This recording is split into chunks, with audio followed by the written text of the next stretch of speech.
Mesdames et messieurs, on est maintenant rendu à l'épisode 53.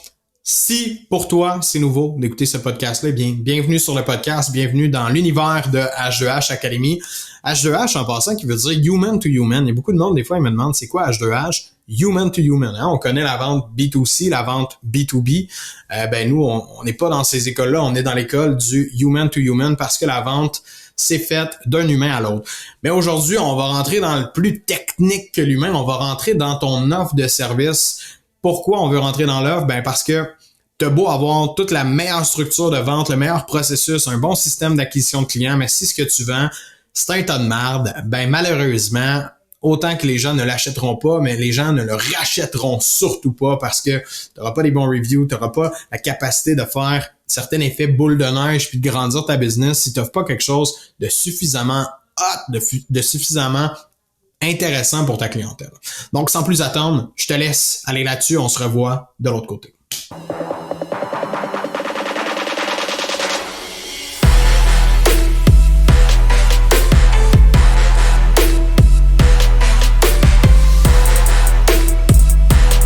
Yeah, on start ça. Donc, c'est ça. On revient à la prémisse, PL, si tu me permets, que on rencontre beaucoup de monde à tous les semaines. On rencontre des gens avec d'excellentes offres de services, d'autres qui ont besoin d'être retravaillés, qui nous demandent du travail de notre côté avec eux parce que c'est pas commercialisable, c'est pas quelque chose qu'on peut se mettre à lancer. Il y a plusieurs bloquants, il y a plusieurs challenges, je pourrais même dire, il y a plusieurs conséquences que ça a d'avoir une mauvaise offre de service. Fait qu'on se doit de la travailler tout de suite si on va aller dans une entreprise qui va prendre de la croissance dans le temps, qui va générer du profit, qui va être là pour le long terme. Fait que c'est pourquoi aujourd'hui, on a décidé d'aborder avec vous, l'offre, comment avoir une bonne offre pour augmenter nos ventes. Ouais, puis honnêtement, jadis, je me tenais quand même loin de ça, tu sais, parce que on était davantage dans des mandats de formation en vente, plus que de la consultation, puis de fil en aiguille, honnêtement, on se découvre une véritable passion pour faire de la consultation puis d'implanter des stratégies, puis le choix de l'offre venir faire du ménage dans l'offre. C'est vraiment quelque chose qui nous permet d'avoir un meilleur taux de succès pour nos étudiants parce que la plupart du temps, les offres sont pas terribles. Puis ça part souvent de plusieurs compréhensions, des mauvaises compréhensions de c'est quoi l'entrepreneuriat, puis tu sais c'est comment on devrait se lancer en affaires. Puis la majorité des gens que je rencontre justement vont butiner à gauche à droite, vont lancer plein de types d'offres de services, des fois complémentaires, des fois pas complémentaires du tout, puis ça c'est un très gros problème, mais essentiellement ils vont faire plein de choses puis ça fait qu'ils sont average dans la majorité de leur offre de service. T'sais, le point important aujourd'hui, c'est pas un cours 101 en détection d'opportunités, mais c'est davantage dans le courant de votre business actuellement, comment sélectionner une activité qui va devenir plus payante pour vous, qui va être plus facile à vendre parce que vous allez maîtriser. C'est un peu ça qu'on va explorer aujourd'hui, mais c'est un bon point d'entrée, puis définitivement, c'est vraiment quelque chose qui me passionne beaucoup, là, de me rentrer là-dedans, d'analyser la rentabilité des offres de services puis des faire scaler. C'est souvent la première chose que je fais dorénavant, puis stick que ça fait un gros impact dans la business de la personne. Là, t'sais. Ouais, parce que l'objectif d'un offre, c'est, comme je l'ai écrit là dans le site ou quelque part, bref, ça va être écrit, d'avoir un no-brainer, hein. Puis pour ceux peut-être moins anglophones, le no-brainer, c'est-à-dire une offre qu'on n'a pas besoin de réfléchir pour y dire oui. Que lorsqu'on se fait présenter une proposition comme ça, avec un très bon ou même un moins bon talent en vente, hein, d'être capable de bien présenter, bien l'offre elle-même, elle parle, elle joue pour peut-être 20, 30, 40, 50% des fois dans certains cas même. Là. Puis on en voit des gens, là, je fais une parallèle, là, mais on en voit des gens qui vendent 100% en ligne, remote, là, qui ne parlent jamais à leurs clients. Là. Et, c'est des publicités, les gens cliquent sur la pub, achètent directement, que ce soit une offre de service, un produit. Puis pourquoi est-ce que les gens achètent comme ça? Mais c'est parce que l'accent est mis énormément sur l'offre, à quel point elle est comme incroyable. Vous avez déjà sûrement tout acheté quelque chose, là, d'un clic là, de façon spontanée un petit peu plus. C'est quand même à bon montant. Là, on parle d'offres de bon montant. Là, on va pas jouer dans l'entrée de jeu non plus avec nos clients. C'est des offres de services plus haute valeur quand même. Mais tabarouette, ça prend un bon marketing ou ça prend justement une bonne promesse, une offre qui nous convainc que tabarouette, c'est exactement ce que j'ai de besoin. Puis aujourd'hui, on veut démêler ça. Puis Pierre, moi, je te lancerai sur une première piste.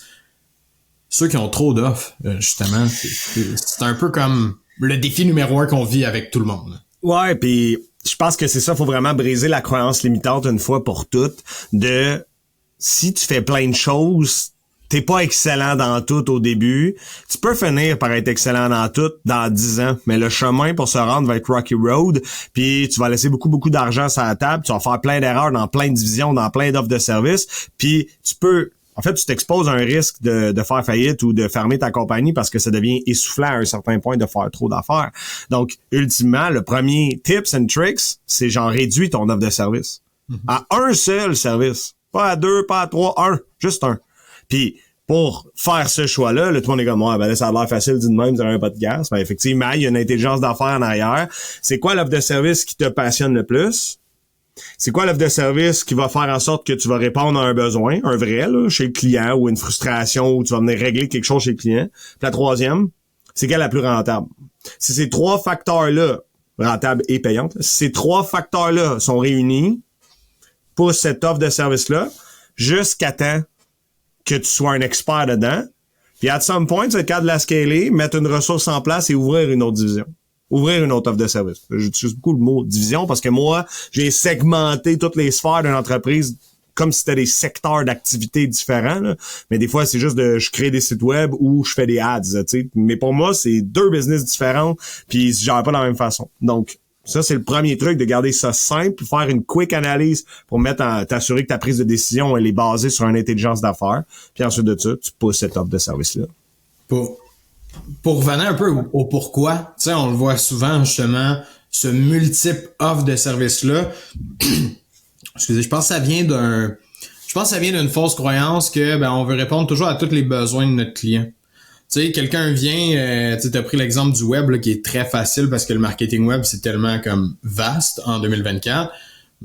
L'agence qui se dit être complète et qui va, donner le meilleur service pour un client au début sont dans la fausse espoir que, je vais offrir un site web, je vais faire des ads, je vais faire de la création de contenu aussi, je vais même faire du graphisme, du branding, je vais tout faire ça en un. Fait que comme ça, je vais pouvoir aider plus de monde, plus de clients.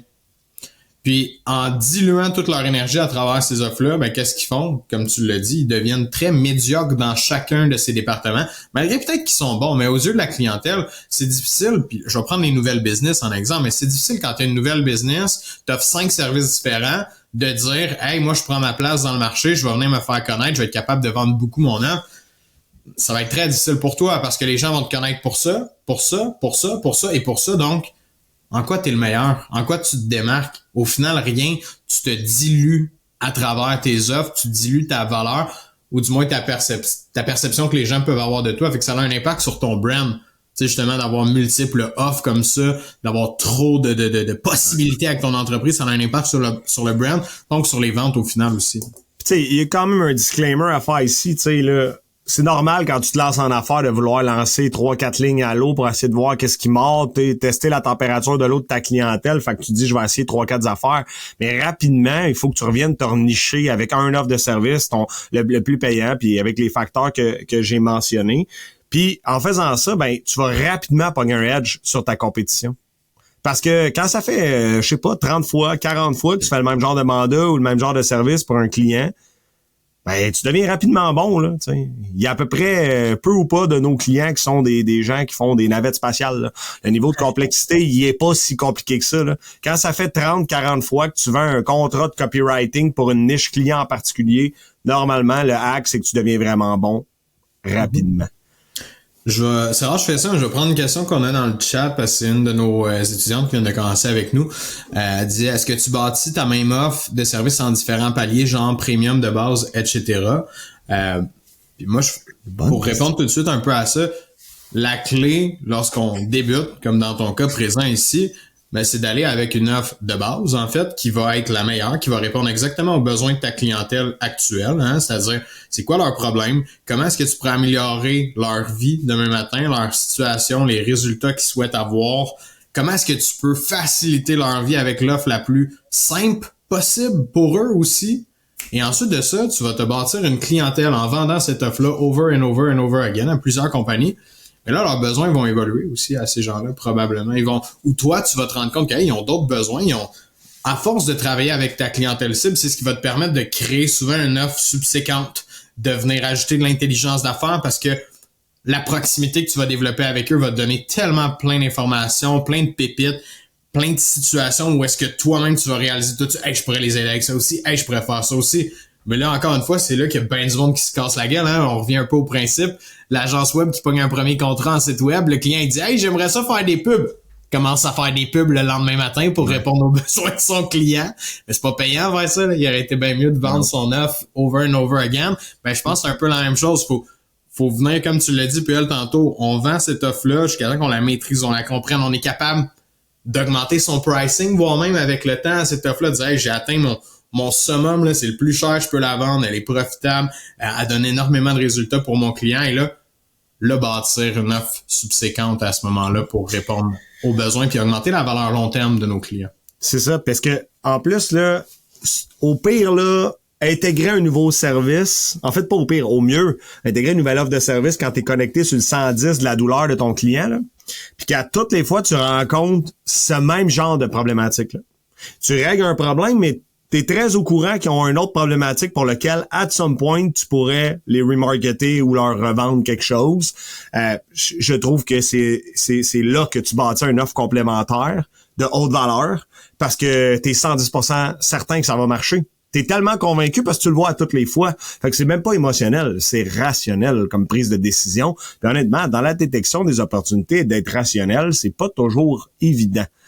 Donc, essentiellement, si ça se présente devant toi à chaque fois, d'être plugué sur la douleur du client, de sa problématique, puis d'en voir une que tu peux résoudre, ben c'est une belle façon de créer une autre division, un autre secteur ou un autre offre de service le moment venu. Mais quand elle est déléguée, quand elle est fluide, quand elle gère quasiment toute seule à ce point là, tu sais. Mais le côté rationnel qui est tough, là, moi je trouve en tout cas, c'est quand tu commences, mettons, puis là justement ça va bien. Tu sais, t'arrives à bien commercialiser ton offre, t'as beaucoup de clients, mais là rapidement tu te rends compte de ces autres besoins-là, tu sais, parce que comme tu l'as dit, tu connectes avec les besoins de ton client, tu connectes avec sa réalité, puis là tout de suite, même lui, il te sollicite pour plus, ben la majorité des gens tombent dans le panneau trop vite. C'est là où que la décision rationnelle, coût d'opportunité versus coût de renonciation.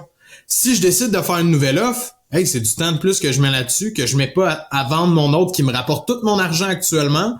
Fait que c'est là qu'il y a comme je pourrais dire on doit avoir une bonne mesure pour voir, hey, est-ce que je suis rendu au point de lancer une nouvelle offre, une offre subséquente à celle que j'ai déjà pour bonifier, ou je dois encore, ou en fait, j'ai encore beaucoup de place pour monétiser celle-là. Puis là, tu sais ça, on en parle souvent, mais comme on a dit tantôt, est-ce que je le vends assez cher en ce moment? Je suis au maximum de mon prix? Je peux-tu optimiser mes opérations? Nanana avec ça.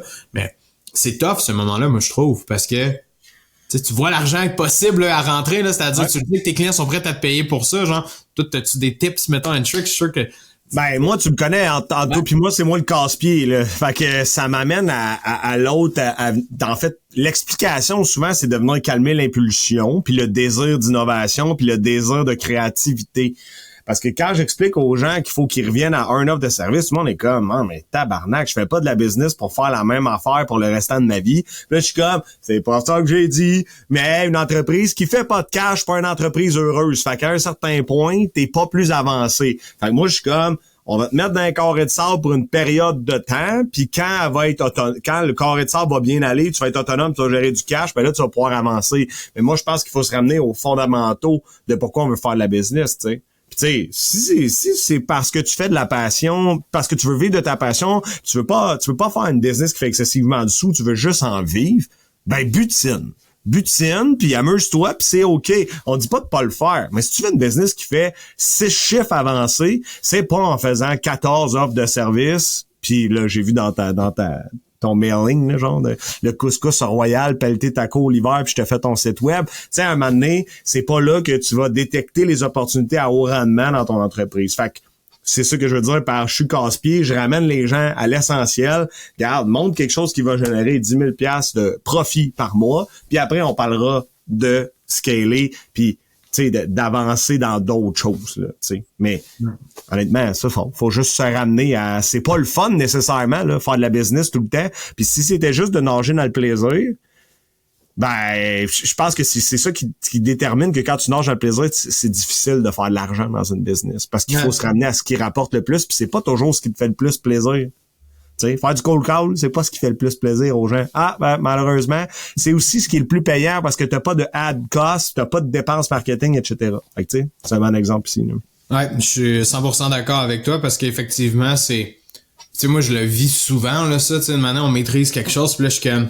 Hey, Pierre, j'ai une idée, on pourrait partir telle affaire. T'es comme, wait a minute, on n'a pas encore capitalisé au maximum qu'est-ce qu'on pouvait sur cela, puis tu sais, à toutes les fois, t'as raison, en tout cas. Les 2 dernières années. Non, mais t'as raison, tu sais, en voulant dire, moi, souvent, je vois plein d'opportunités, puis j'ai le goût de jumper partout. Je me calme, je me rationalise, mais t'as raison, c'est vrai qu'une année, tu sais, c'est comme, OK, on fait la même affaire, tu sais, en voulant dire, je l'atteins mon goal.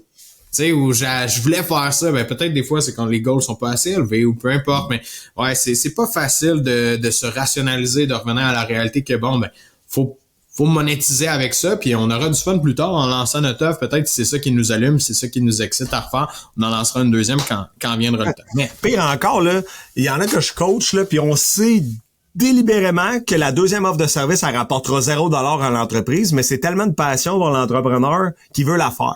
Ben au moins, la division 1 puis l'offre de service 1 rapporte assez de cash pour payer ses employés, payer ses bills puis faire du profit. Puis la deuxième, il s'éclate à la faire. Yeah. Comme un restaurant, hein? Tu sais, en voulant dire, les restaurants, il y a bien du monde qui s'ouvre ça parce que c'est plaisant d'avoir un restaurant puis c'est leur rêve depuis tout jeune, mais Chris, montrez-moi un restaurant qui fait bien de l'argent sur papier, là, m'a être surpris parce que j'en ai fait des exercices avec des restaurants et rares sont les fois qu'on voyait un gros profit en ressortir à la fin de la journée. Il faut vraiment que t'aimes ce que tu fais, là. Ah, exact. Ah, c'est ça. Fait que, tu sais, ultimement, notre marché, notre audience cible, là, c'est pas tant les restaurants, mais oui, je suis d'accord avec toi. Tu sais, mais by the way, on respecte les gens qui font de la business par passion puis qui veulent pas se nicher puis qui veulent pas faire de l'argent. Mais tu sais, je me questionne franchement pourquoi tu nous écoutes en ce moment si c'est ça la question, tu sais, parce que tout notre enlignement est pour faire plus de ventes, plus faire plus de profit puis améliorer le sort de ta business. Fait que nos recommandations découlent de ce fondement-là, tu sais. Il y a aussi un hack qui est important, c'est que à force de faire la même offre de service, tu la vends mieux. J'espère que j'apprends rien à personne. Mais parce que tu deviens l'expert de ton offre de service, tu comprends mieux les douleurs de ton client. Puis il y a un autre hack, c'est que ton coût de production, ton delivery opérationnel, il est moins cher. T'es optimisé partout. T'as une efficience qui vient à chaque niveau. Efficience de vente, efficience de production. Puis même en comptabilité, ça devient plus simple parce que c'est toujours les mêmes coûts, c'est toujours les mêmes choses qui se pluguent à la même place. Fait qu'essentiellement, c'est une belle façon pour générer un supplément de marge, OK? Marge de profit, c'est important. Puis si tu ajoutes 5-6% à chaque trimestre parce que tu deviens de meilleur en meilleur, à la fin de l'année, ça devient vraiment une offre, non seulement qui est de haute valeur pour ton client, mais qui pour toi est vraiment rentable. Là, tu sais. 100%. Pour rester dans l'aspect vente que tu as mentionné, les gens sous-estiment un peu cet aspect-là, mais c'est vrai que de vendre tout le temps la même offre avec les mêmes caractéristiques, je pourrais dire, à l'intérieur de ton offre, les mêmes solutions, les mêmes résultats pour ton client, ben, si on regarde à l'opposé de ça, qu'est-ce que ça nous amène? Ça nous amène toujours à la même clientèle cible, hein? Puis on rentrera pas là-dedans, là, précisément, mais ça nous ramène tout le temps à la même clientèle cible. Fait que, un point qui est super important quand tu veux bâtir une offre qui est no-brainer, ben, il faut que tu comprennes exactement comment ton client se sent à l'heure actuelle. Il faut que tu comprennes exactement sa réalité sur le bout de tes doigts. Si t'es pas capable de présenter à chaque fois que tu t'en vas en vente la solution que ton client a de besoin, là, puis pas celle que toi tu penses qu'il a de besoin, là. La solution que lui a de besoin réellement pour l'aider à avancer dans sa business, pour l'aider à faire son gazon chez eux, à mettre son patio, peu importe qu'est-ce que tu vends. Si à toutes les fois tu arrives à mettre le doigt puis puncher exactement dans la solution, c'est parce que tu as compris que c'est pas tout le monde qui est bon pour ton offre. Puis tu as niché auprès d'une clientèle cible parce que c'est pas tout le monde qui a les mêmes besoins. Puis ça nous revient encore un peu à l'aspect de « Ah, mais lui a un besoin différent. Ah, lui a quelque chose de différent. » Qu'est-ce qu'on fait? On crée plusieurs offres. Puis je vais rester là-dedans, mais des fois, c'est pas juste plusieurs offres, mais plusieurs déclinaisons de la même offre, même que les gens vont faire. Tu sais, ils vont dire « Ouais, mais c'est pas tout à fait la même. J'en ai une à X prix, j'en ai une à X prix, j'en ai une que j'offre ça, j'en ai une que j'offre ça. » Ben moi, je conseille à tout le monde, arrêtez de la décliner, votre offre. Mettez-la en un volet, un package, un pricing, un ensemble qui va toujours avec la même affaire. Puis tous ceux qui ne fit pas pour votre offre, parce que peut-être que pour eux, c'est pas assez ou pour d'autres, c'est trop, ben, ciblez-les pas, tout simplement. Si vous voulez que l'offre soit no-brainer, il faut parler exactement à la personne qui a ces problèmes-là et vous apporter exactement les bonnes solutions pour cette personne. C'est ça, puis je pense que pourquoi aussi les gens vont solliciter une panoplie d'offres de services pour leurs clients ou vont présenter une panoplie d'offres de services, c'est parce qu'ils n'ont pas une niche client qui prospecte de façon stable, mesurable et quantifiable. Quand tu as un système de prospection qui est solide, si le client, ça correspond pas à ton offre, next, passe au prochain. Puis tu sais, tous mes employés de tous mes business, ils me trouvent vraiment frette à cet égard-là parce que, ça correspond pas, next. Parce que les autres, ils voient l'espoir de close une vente. Mais la veut-on vraiment? C'est quoi les enjeux qui vont en découler de prendre une offre de service qui correspond pas à ce qu'on offre, là, pour vrai? Tu sais, fait que c'est quoi les risques inhérents à ça? Ça a l'air beau au début, ça a l'air attrayant. Je peux peut-être me diversifier. Mais ça crée des coûts opérationnels, ça crée de la complexité opérationnelle. Puis ça, ben, ni plus ni moins, on n'en veut pas. Fait que, est-ce que tu en as un bon système de prospection pour faire de l'acquisition de clients? Tu sais, si le client, il est pas prêt à la prendre ton offre premium, haut de gamme, appelle-la comment tu veux, haute valeur. Laisse-les partir. Laisse-les partir, puis chasse un autre client, tu sais. Ouais, mais c'est vraiment important de bien identifier c'est quoi les désirs, les besoins de ton client à l'étape où est-ce qu'il est à l'heure actuelle, que ce soit dans sa vie, que ce soit dans sa business, c'est où ce qui est rendu, tu sais, si on regarde un timeline, là, tu sais, puis là, je parle d'âge, là, mais de timeline de cheminement de la personne ou de l'entreprise, là, si on était en B2C ou B2B, ben, il y a un timeline que ce client-là, il a besoin de ton offre. Puis que c'est exactement là que ça fit. S'il est hors de ton timeline, s'il n'y a pas ces besoins-là, s'il n'y a pas cette réalité-là, évidemment, tu perds ton temps, ton énergie à essayer de vendre une offre à quelqu'un comme ça. Puis là, tu te retrouves à dire, ouais, faut-tu que je change mon offre? Faut-tu que je la modifie? Non. Il y a juste un morceau du puzzle qui rentre pas. T'essayes de vendre quelque chose à quelqu'un, fait que t'as bien beau essayer de le tourner de tous les bords, ton morceau de puzzle, il rentrera pas à cet endroit-là, no matter what. Fait que l'aspect de l'analyse, pour moi, pour créer une bonne offre, qui va être no-brainer, ben c'est une offre qui doit absolument découler des problèmes de la réalité d'un client précis. Si on n'arrive pas à découler de ça, ça va être très difficile de faire une offre no-brainer parce que pour la personne, ça va être une offre parmi tant d'autres. Puis il va se retrouver un peu confus. OK, toi t'offres ça, lui il offre ça, qu'est-ce que je prends entre les deux? Alors que la personne qui est nichée exactement pour lui, qui connaît exactement sa réalité, qui a déjà travaillé avec d'autres clients, qui a un proof of concept, voire même avec d'autres clients lookalike comme lui, il va se sentir beaucoup plus en sécurité d'acheter ton offre parce que c'est juste avec lui que tu travailles. Fait que si tu veux avoir une offre no-brainer, on n'a pas le choix de revenir à ça, ce qui est un peu comme la méthode D1 qu'on a déjà parlé, là. Mais on n'a pas le choix de revenir à ça. Si t'as pas de clientèle cible, tu seras pas capable d'avoir une offre qui va être no-brainer, entre guillemets, comme ça. Fait que, pour moi, ce point-là est ultra important, même s'il fait partie des bases. Si vous n'avez pas encore compris ou mis un petit crochet dans votre checklist, retournez à ça parce que il manque un morceau. Il y a une compréhension aussi en entrepreneuriat puis en développement des affaires, un knowledge que certaines personnes enseignent ou recommandent, c'est la théorie du one-stop shop, là. Genre, arrange-toi pour que le client, tu puisses tout servir pour lui, tu sais. Puis nous, définitivement, on est anti cette théorie-là parce que, tu sais, ultimement, ça a pas de fin. Ça a juste pas de fin. Puis tout ton... Tu sais, moi, c'est vraiment... Tu sais, on sort de la vente, là, mais au niveau des coûts opérationnels, là, faire une tâche à quelqu'un qui est pas répétitive, puis qui est pas la même d'un mandat à l'autre, c'est constamment augmenter les coûts opérationnels. Ça devient difficile de bêter le bon prix, ça devient difficile de faire une proposition qui fait du sens. Tu sais, pour les compagnies qui peuvent injecter des millions de dollars en développement des affaires puis en structure parce qu'ils veulent amorcer une croissance phénoménale, peut-être que le one-stop shop peut se servir. Mais notre audience, pour la plupart, c'est des petites PME ou des PME moyennes ou des travailleurs autonomes. Fait qu'essentiellement, le one-stop shop pour un travailleur autonome, t'as pas les reins assez solides pour pouvoir starter 12 offres en même temps, puis tu sais, puis je pense que le pire, c'est les conseillers en sécurité financière parce que les autres c'est vicieux un peu là comme offre de service, tu sais, ils se font tout dire, ils proposent tout. Fait que c'est vrai, quand tu vas avoir un conseiller en sécurité financière, tu veux qu'il regarde la globalité de ta finance, puis qu'il analyse ton portefeuille d'assurance, etc. Ça, j'adhère à ce point-là. Le problème, c'est qu'en prospection, si tu viens vers moi pour me proposer de tout checker, tu vas me faire peur. Par contre, viens me voir avec une douleur, rentre dans le process, puis après ça, je vais développer une confiance envers toi, puis ultimement, tu pourras regarder tout. Mais comme, eux autres, ils se font comme imposer d'offrir tout. Puis on le voit, là, c'est tout ça, leur difficulté, là. La fameuse offre globale, là, c'est de la grosse boîte, là, honnêtement, là. Tu sais, pour revenir sur ce que tu as dit, tu sais, je pense les gens qui nous écoutent de toute façon, c'est pas ce qu'ils souhaitent, là, s'ils sont là encore aujourd'hui, en tout cas, puis ils nous écoutent depuis longtemps, parce que nous, c'est pas ça qu'on veut pour nous. Tu sais, sachant qu'est-ce que ça implique comme type de gestion de gérer des business comme ça, sachant comme les risques inhérents à ce genre de business-là, qui est un one-stop shop, la croissance nécessaire, tout le staff qui vient avec ça, c'est un nasty shit show là, de gérer. Ouais. Puis moi, je lève mon chapeau là à ceux qui ont des business comme ça, man, puis qui rendent profitables avec des minces marges de profit, genre en scalant sur des millions et des millions de chiffres d'affaires. Je lève mon chapeau. Tu sais, on a reçu David Grégoire là, qui lève des business comme ça aussi. Là. Tu sais, c'est pas facile, mais tabarnak.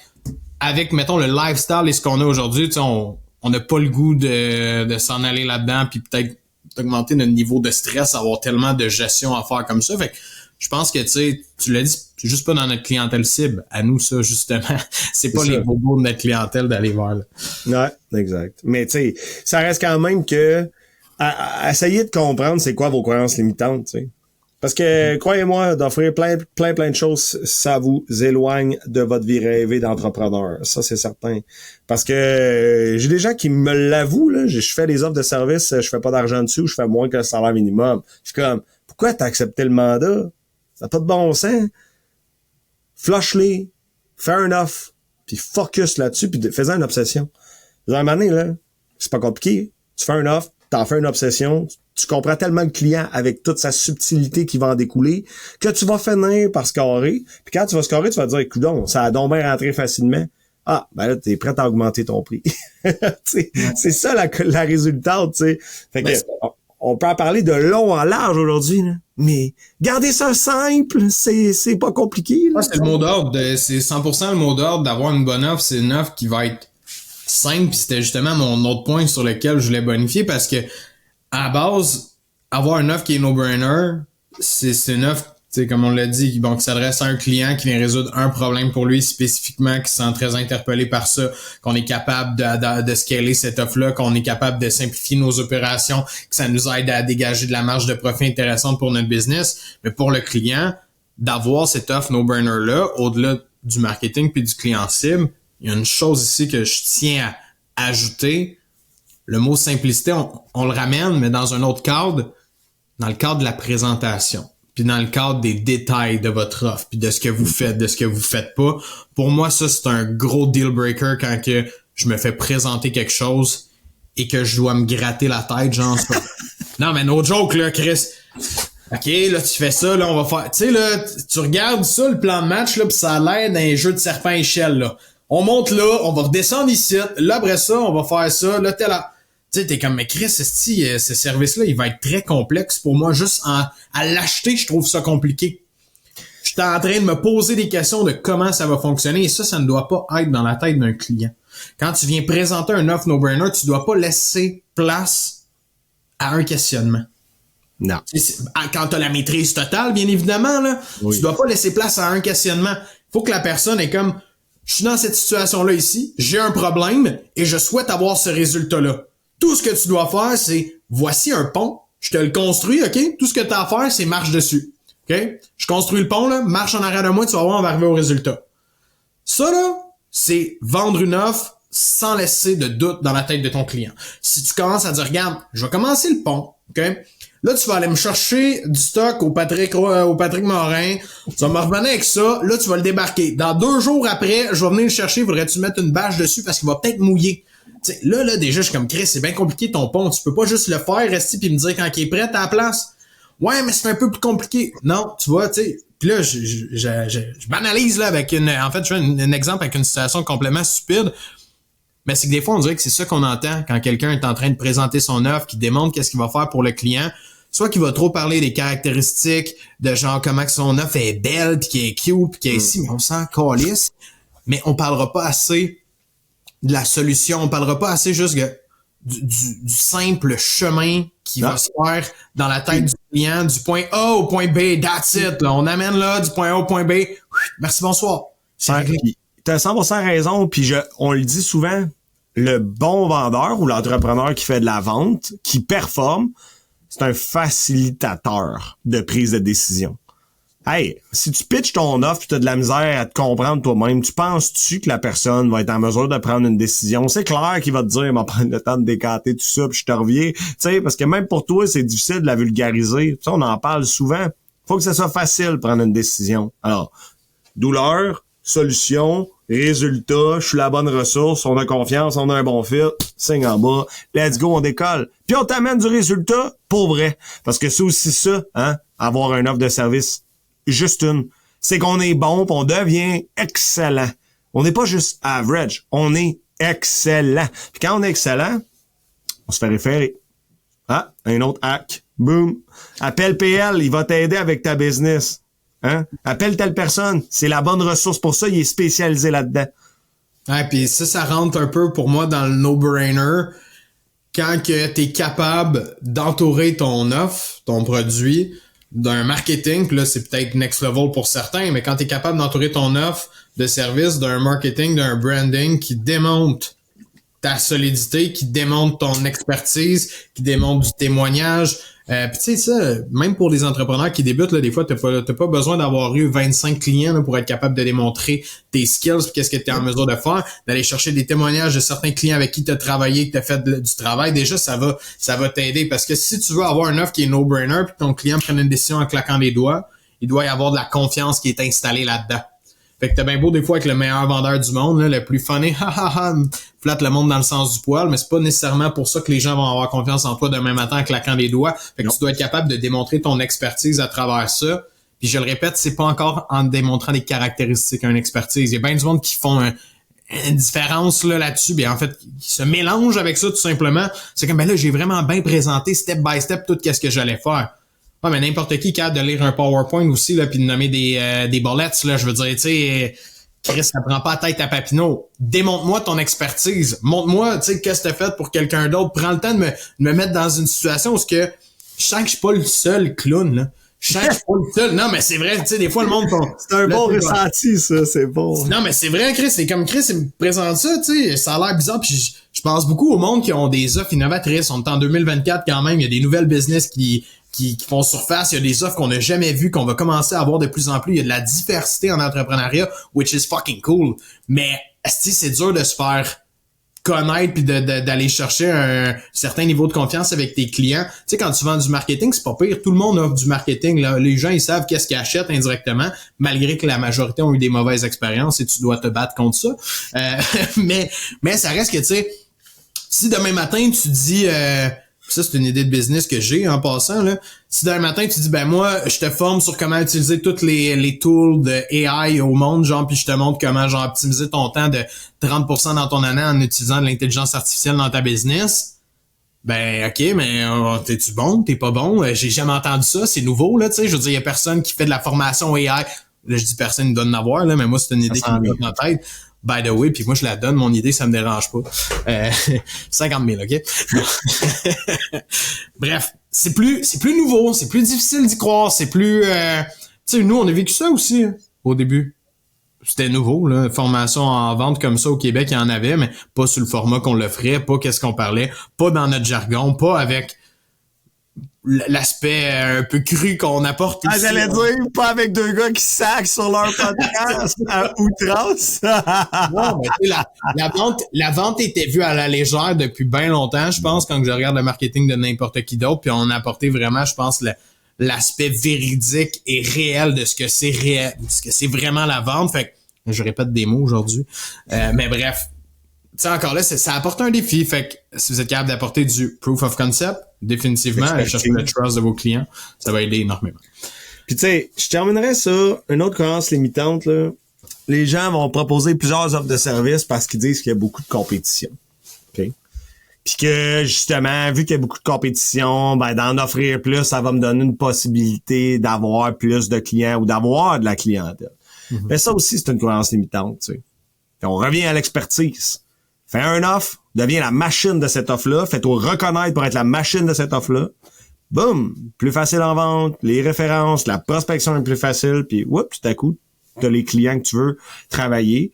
avec qui tu veux travailler, tu fais des sous, puis tu peux opérationnaliser puis optimiser quelque chose. Tu sais. Fait que, voilà. Ce qui reste à la fin là, de ça, puis tu sais, ce qu'on rentre pas dans les détails aujourd'hui, mais qui est important, on peut pas se permettre, là, ça va être trop long, mais c'est de faire du fine-tuning sur votre offre telle quelle, comment vous la présentez, les mots que vous utilisez pour la présenter. Après ça, on a des podcasts là-dessus sur voyons si le mot m'échappe, mais sur l'importance de certains mots qui ont de la valeur plus que d'autres. Il y a des mots qui sont... C'est quoi le mot? La sémantique, merci, j'ai un blanc de mémoire aujourd'hui. Donc, dans la sémantique des mots que tu utilises, comment tu vas le présenter? Ben, il y en a qui vont se mettre beaucoup à un négatif, qui vont créer des peurs tout de suite chez le client. Fait que là, après ça, c'est de peaufiner puis de faire du fine-tuning dans votre offre. Donc, ça fait pas mal le tour. Merci. Fait que si vous voulez challenger votre offre de service, ça va nous faire plaisir de prendre une rencontre avec vous. Puis on fait beaucoup d'analyses gratuites là, pour le plaisir. Donc si jamais vous voulez challenger une offre de service, on se rencontre, puis on regarde comment on pourrait la changer ou donner une autre tangente à votre entreprise, ça va nous faire plaisir. Donc, 100%. Voilà. Right, merci PL. Ciao. C'est la fin du 53e épisode. J'espère que ce fut pertinent pour vous. N'hésitez pas à nous laisser vos commentaires comme à l'habitude. On aime ça. On n'en reçoit pas assez. Je trouve qu'on n'en reçoit pas assez. Mais c'est peut-être moi qui est difficile un petit peu. Pour de vrai, n'hésitez pas à nous écrire. Si on vous aide moindrement, des fois qu'on fait un petit changement, c'est vraiment cool à entendre de notre bord parce que vous le savez, on fait ça gratuitement, sans sponsor, sans rien. Le but étant de partager un maximum. Donc, si ce n'est pas déjà fait, vous pouvez aller avec votre téléphone cellulaire, vous connecter dans Spotify, Apple Podcasts, Google Podcasts, tout simplement aller vous abonner, laissez une petite 5 étoiles si vous aimez le contenu. Sur ce, je vous en demande pas plus. Je vous souhaite d'excellentes ventes, puis on se revoit la semaine prochaine pour un prochain épisode.